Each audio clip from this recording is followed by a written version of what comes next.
আমি আলোচনা করব শনির একটু বিষয়ে। দেখুন, মানুষের জীবনে শনির অনেক রকমের দোষ চলে। যেমন শনির সাড়ে সাতি, শনির ঢায়া, এগুলো কিন্তু শনির একটা তাৎক্ষণিক ফল। এবং যে জিনিসটা হয় মনে রাখবেন, মানুষের জীবনে এই যে অশান্তি, মানুষের জীবনে যে অর্থহানি ঘটে, মানুষের পারিবারিক যে অশান্তি চলে, যখন শনির কোনো সাড়ে সাতি চলবে বা শনির ঢায়া চলবে বা শনির কোনো যদি দৃষ্টি পড়ে, তবে মনে রাখবেন, বা শনির যদি দশা চলে আপনার বর্তমানে, তাহলে কিন্তু আপনার জীবন কিন্তু উলট পালট করে দিতে পারে শনি। এটা মাথায় রাখতে হবে। আমাদের যে 9টা গ্রহের কথা আমরা বলি, তার মধ্যে কিন্তু সব থেকে শক্তিশালী কিন্তু শনি। এবং সব থেকে বড় বিষয়টা হচ্ছে, শনির ফলটা কিন্তু একটু দীর্ঘমেয়াদী হয়। তার জন্যে মানুষ কিন্তু খুব হাড়ে হাড়ে টের পায় শনির কষ্টটা। শনির দেওয়া যে কষ্ট, সেটা কিন্তু মানুষ বুঝতে পারে। যেমন শনির ঢায়া, দেখুন শনির সাড়ে সাতি আমরা জানি 7.5 বছর, 3টে রাশি, আড়াই আড়াই আড়াই, 3 আড়াই মানে 7.5 বছর। এবার যেটাকে আমরা শনির ঢায়া বলি, সেটা কিন্তু 2.5 বছরের একটা পর্যায় বলতে পারেন। এই 2.5 বছর সময়টা কিন্তু আপনার কিন্তু কাঁদিয়ে ছেড়ে দেবে, অর্থাৎ আপনার আর্থিক অবস্থা নষ্ট করবে, আপনার ব্যবসা পরিচালনা নষ্ট করবে, আপনার ব্যবসার বিক্রি বন্ধ করে দেবে, আপনার শত্রুতা বাড়বে, সকলের সাথে শত্রুতা তৈরি হবে, কিছু মানুষ আপনার পিছনে লাগবে, এবং এমনকি আপনি মামলা মকদ্দমাতেও কিন্তু ফেঁসে যেতে পারেন। এই সময় আপনি কোনো ভুল সিদ্ধান্ত নিলেন বা আপনি কোনো ভুল জায়গায় টাকা ইনভেস্ট করে ফেললেন, অর্থাৎ এই যে শনির যে ব্যাপারটা মনে রাখবেন, মানুষের জীবনটা কিন্তু নিচের দিকে নামিয়ে দিতে পারে শনির কিন্তু সেই ক্ষমতা আছে।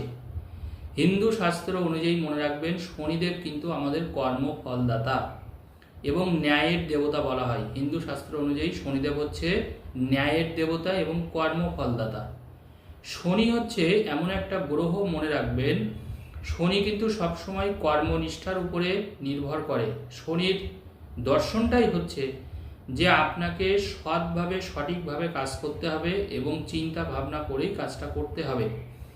কিন্তু যখন আমরা শনির সাড়ে সাতির কবলে পড়ি বা শনির ঢায়ার কবলে পড়ি, বা আমাদের দশা যদি শনির দশা চলে, তখন কিন্তু আমাদের জীবনে কিন্তু অনেক ওঠাপড়া লেগে থাকে। হঠাৎ করে আপনার ব্যবসায় লস হয়ে গেল অনেক টাকা, হঠাৎ করে আকস্মিক কোনো দুর্ঘটনা ঘটে গেল, শনি করিয়ে দিল আপনাকে, আপনি চিন্তাও করতে পারলেন না।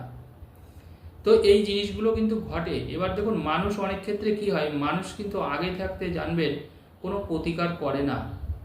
মানুষ আগে থাকতে কখনোই কোনো প্রতিকার করে না। দেখবেন আমাদের বলা হয় যে আপনারা অন্তত বছরে একবার মিনিমাম অন্তত শরীরটাকে চেক আপ করবেন, বা 2 বছরে মিনিমাম একবার চেক আপ করবেন। তখন কি হয়, যে বড় কোনো রোগ আসার আগে কিন্তু আপনি ব্যাপারটা ধরতে পারবেন বা বুঝতে পারবেন। কিন্তু এটা আমরা সবাই জানি, কিন্তু আমরা কিন্তু করি না। যখন আমাদের শরীর স্বাস্থ্য অত্যন্ত খারাপ হয়, আমরা যখন আর পেরে উঠি না, তখন কিন্তু আমরা কোনো ডাক্তারের দ্বারস্থ হই। এটা কিন্তু সিস্টেম।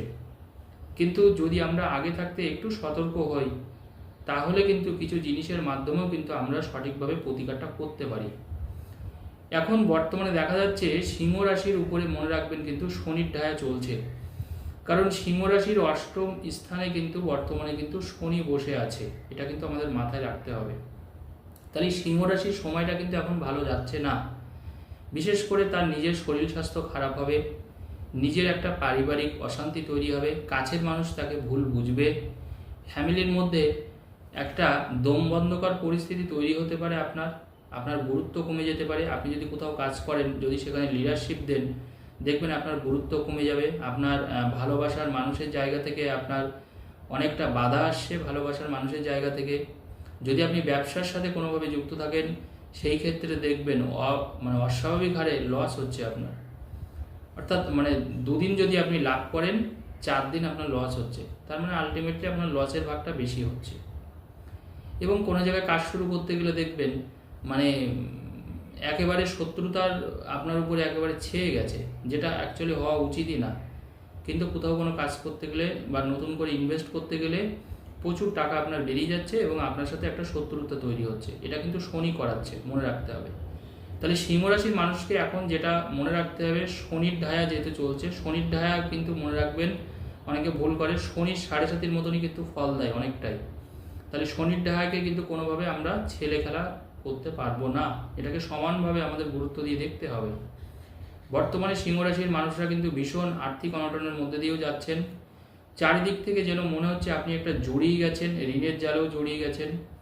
এবং দেখবেন কাজের জায়গায় কিন্তু আপনি আপনার সঠিক মূল্যায়নটা পাচ্ছেন না, কাজের জায়গাটা কিন্তু অতটা কিন্তু ভালো যাচ্ছে না যারা যারা সিংহ রাশির জাতক জাতিকা আছেন।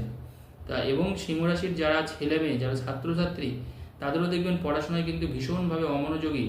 তারা পড়াশোনা বাদ দিয়ে অন্য কোনো কিছু নিয়ে হয়তো ব্যস্ত আছে, পড়াশোনায় ফোকাস কম, এবং তারা হয়তো কোনো রিলেশনশিপে জড়িয়ে গেছে, তাদের কেরিয়ারটা কিন্তু নষ্ট করছে যারা সিংহ রাশির জাতক জাতিকা আছে।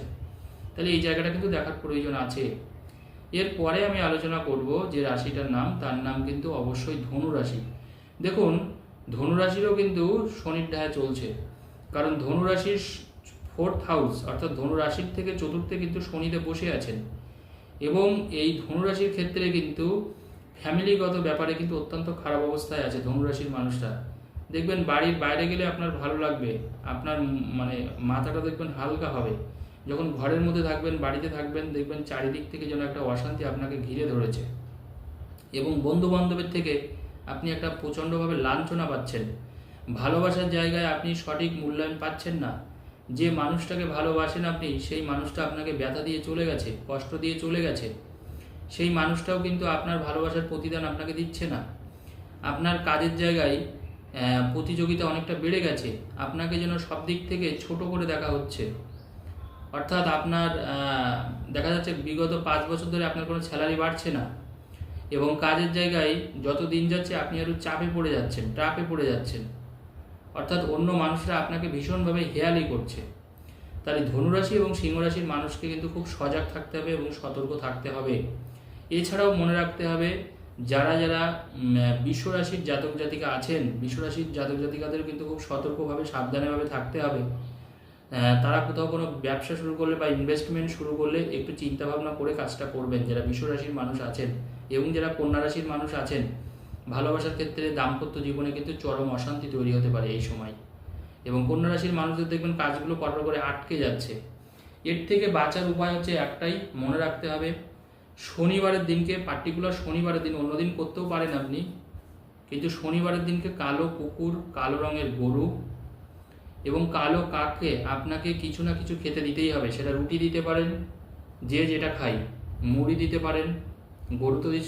গরু তো আর নিশ্চয়ই মুড়ি খাবে না, অন্য কিছু খাবে, তাহলে আপনাকে সেটা দিতে হবে। মুড়িও খেতে পারে গরু, মানে এইগুলো কিন্তু আপনাকে করতেই হবে। শনিবারের দিনকে আপনি অশ্বত্থ গাছের গোড়ায় একটু জল ঢালুন, বা 3 বার অশ্বত্থ গাছ একটু পরিক্রমা করুন। যেখানে অশ্বত্থ গাছ দেখবেন 3 বার অশ্বত্থ গাছের গোড়াটা দিয়ে প্রদক্ষিণ করুন 3 বার, এবং প্রতি শনিবার করে অশ্বত্থ গাছের গোড়ায় আপনি জল ঢালুন, দেখবেন ভালো উপকার পাবেন আপনি।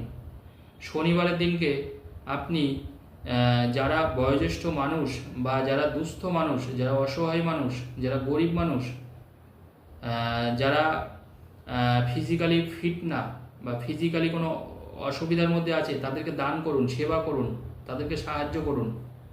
শনিবারের দিনকে হিজড়েদের দান করুন, দেখবেন আপনি ভালো থাকবেন। এই যে শনির ঢায়ের প্রভাব দেখবেন আপনার উপরে অনেকটা কমবে। যারা যারা দীর্ঘদিন ধরে কষ্টে আছেন, মনে রাখবেন আপনার চার্ট বিচার করলে দেখা যাবে শনি কিন্তু এর জন্য প্রধান দায়ী, এবং শনি কোনো না কোনোভাবে কিন্তু আপনার এফেক্ট করছে। ধন্যবাদ, সকলে ভালো থাকুন।